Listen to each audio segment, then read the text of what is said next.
My country, 'tis of thee, sweet land of liberty. Of thee I sing, land of the pilgrim's pride, land where my fathers died. Let freedom ring. Let freedom ring from every mountainside and every molehill. Let freedom ring that we might be the people that God has called us to be. Oh, this is the day to remember the beginning of our nation. On July 4th, 1776, people came in the hiding of the night, the dark of the night, to sign the Declaration of Independence. They knew, every one of those 56 men, they knew that when they signed that document, they were signing their lives away if they lost the battle between them and the Redcoats. They would be hung for treason. Interestingly enough, one of the names not on the list that signed the Declaration of Independence, the man that was not on the list was George Washington himself. But they signed it and they lived it.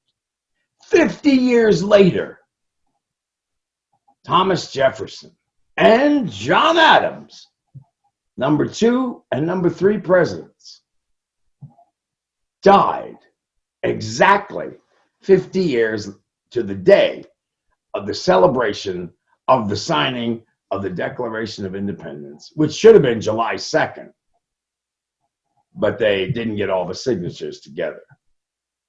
Then a couple of years later, the 5th president of the United States, James Monroe, remember him with the Monroe Doctrine? He died on July 4th, 1831.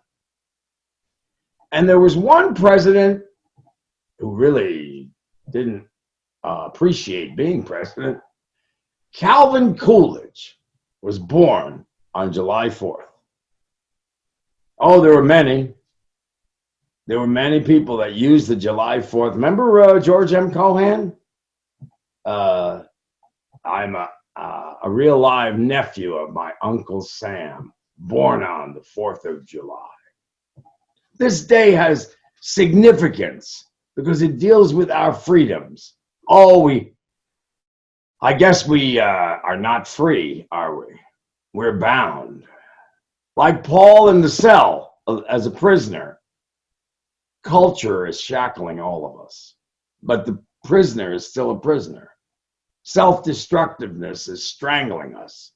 It's only the realization that the good that I try to do, I can't, and the evil I'm determined to avoid, I can't, that we throw ourselves in hopeful despair on the healing mercy of God.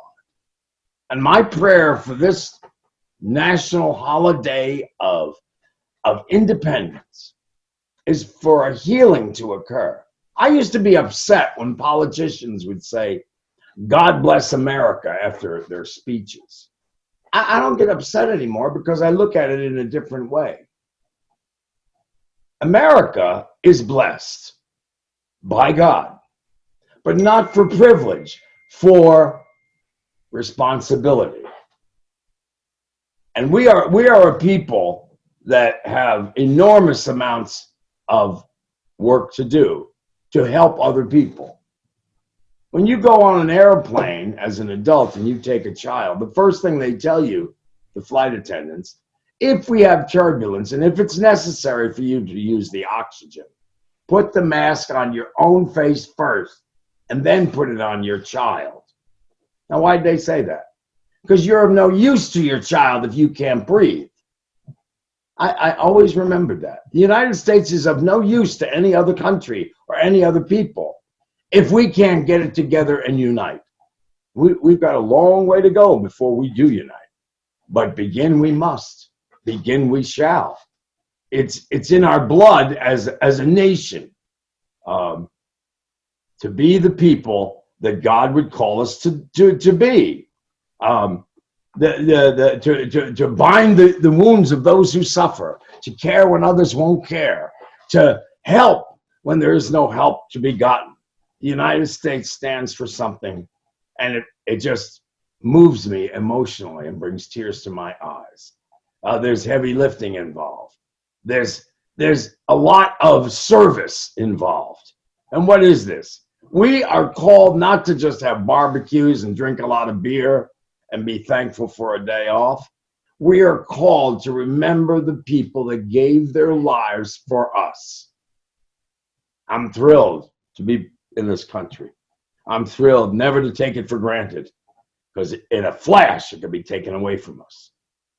I don't know if you all remember, but there's a man named Charles de Gaulle, a great general of the French, who's credited with getting rid of the Nazis. He said something offhandedly, and he never said it again. He said, I think the best thing for France is to get all of the Americans out of France. And one French reporter who spoke perfect French and perfect English said, excuse me, Mr. President,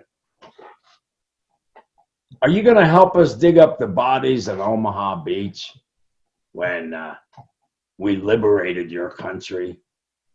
I think that says a lot about the United States of America. We have our problems, no question about it. But it will just be a yesterday if we don't look at the questions, what is freedom? Can we do as we wish and not take science seriously about the virus? Are we diligent adherents to God in all that we do, say, and think, eat, walk, and sleep? God freed us, just like God freed the people that Moses said, let my people go.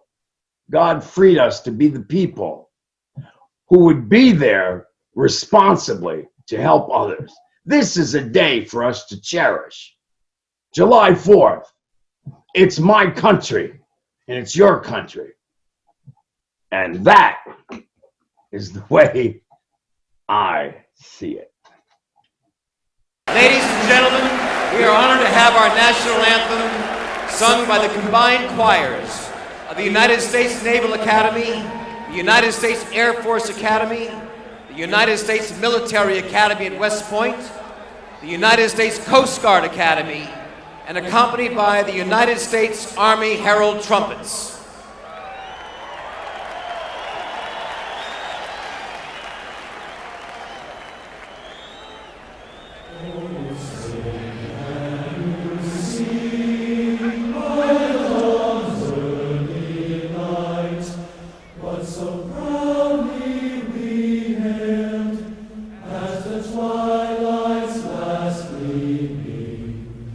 Whose broad stripes and bright